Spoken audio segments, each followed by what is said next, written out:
Hi, I'm Anna the Hurricane Houliton, and you're watching PhilippineNews.com.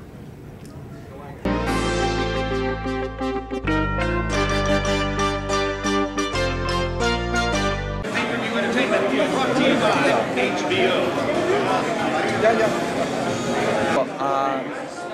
Panalo ko ay lucky ako. Hindi ko po i-expect ganun kaaga. Akala ko na mag-abot ng 8. At saka salamat ako sa Panginoon na ganun na resulta. Overwhelming po na Pinoy na nag-aabang marami. Sa first round, ginatansya ko po siya.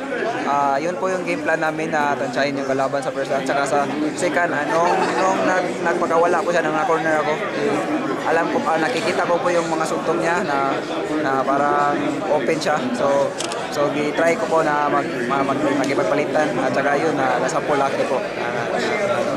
Thank you sa Lord una at saka sa Sir Manny sa opportunity, sa lahat ng sumusuporta, yung mga taga Cebu, lalo na po na yung family ko, at saka friends ko, dahil sa kanila lahat, wala po ako.